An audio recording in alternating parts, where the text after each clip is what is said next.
Hello and welcome all.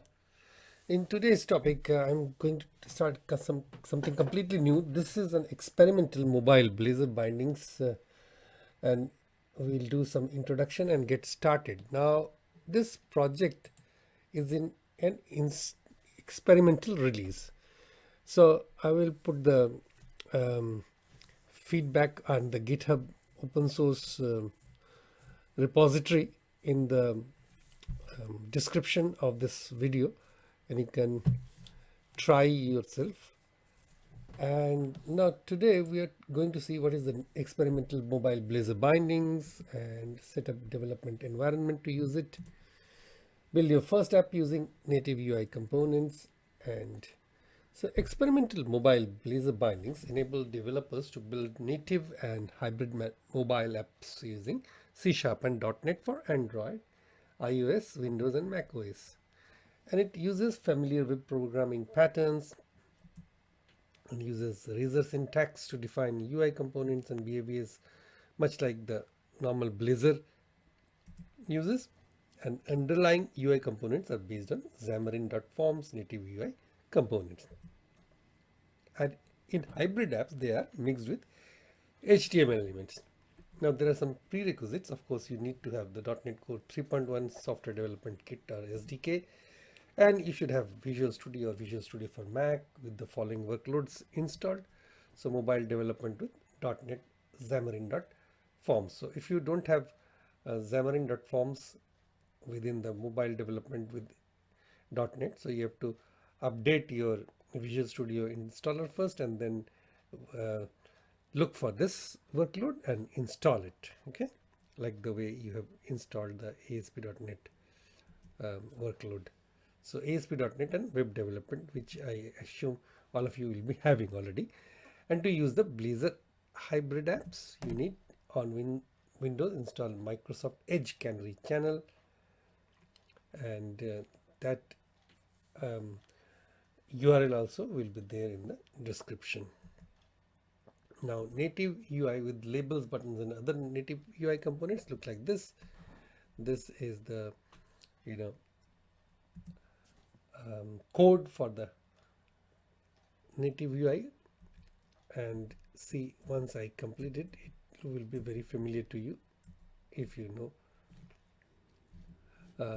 a bit of Razor pages and the familiar look for a Blazor component, that is a stack layout component, label font size 30 and text @ this is Razor code. You pressed plus count plus times, and what is this? And button text will be +1. On click, it will call the handle click method in the code section, and handle click will increment the count by 1. Okay, so you pressed whatever be the value of count variable at that time, you pressed count that many times. You pressed count 1 time, 2 times, 3 times, 4 times, and blah blah. Okay, so now let's go and install the templates. You have to open a shell command, a command prompt or a PowerShell, and use this command. .NET new I is a switch, Microsoft.mobile Blazor binding.templates, and this is the preview version. Now I have already installed this template on my machine, so machine wide it is installed, so I will not issue this command. And just for showing you, this is the template command. Okay, now next we are now ready to build our first app. Okay, now the easiest way to get started with the experimental mobile Blazor binding is to install and create the initial project from the command line. Okay, so I have already checked my prerequisites and the template installation is complete. Now I have opened this command prompt. Okay, you can open a PowerShell in lieu of this, and you don't need to open it in admin mode. You can just open it in the normal mode.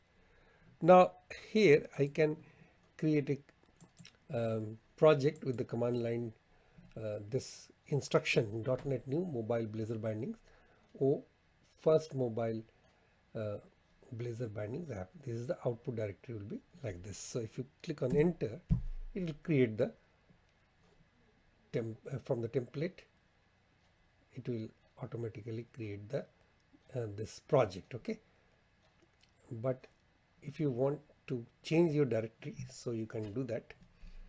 Okay, so I'll do it in my data directory rather than the C directory, and then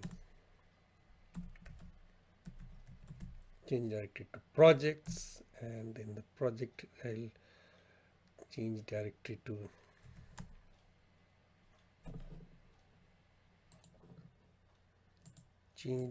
Blazor Mobile Bindings. There is another directory, and then finally cd to final. Okay, so that's where I want to make this new project. So .NET new again,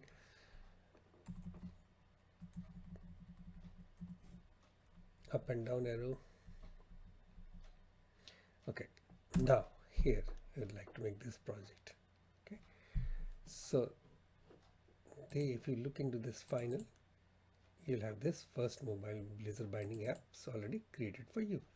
So you have got, this is the class library, this is the Android project, this is iOS project. Now if you click on this solution,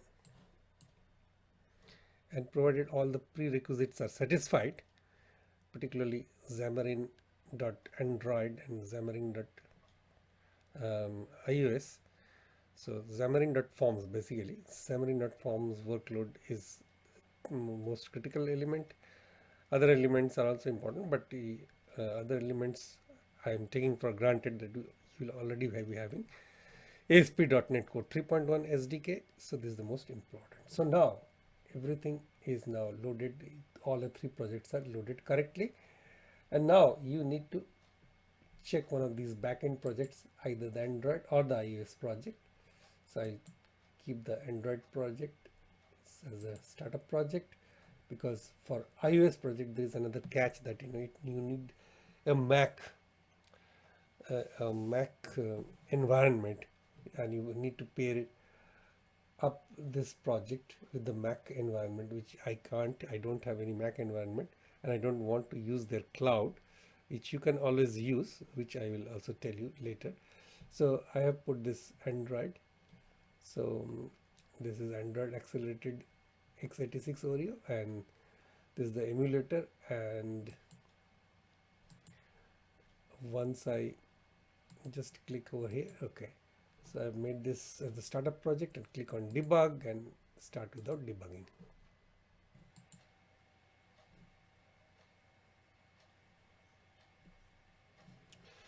So now the hello world has come up.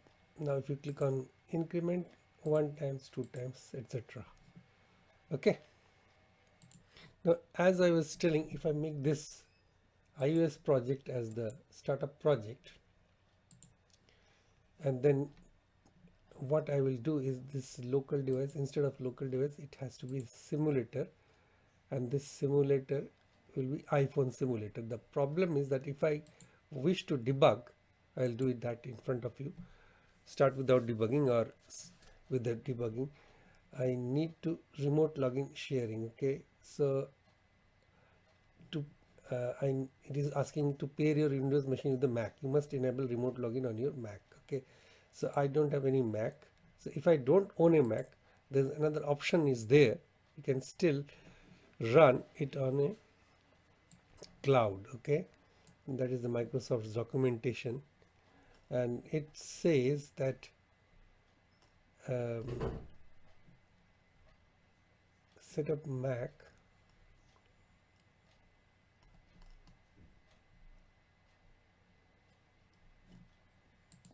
So I don't own a Mac. So it gives you some options like Mac in Cloud and Mac Stadium. If you don't have access to a Mac, you can use Mac in Cloud.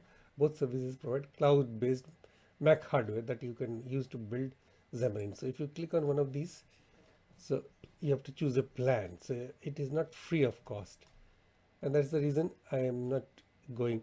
Now that path, I'm happy with the Android version, and I actually have an Android smartphone. So I'm more interested in Android anyway, and it is actually Android emulator was integrated without any price. So there you are.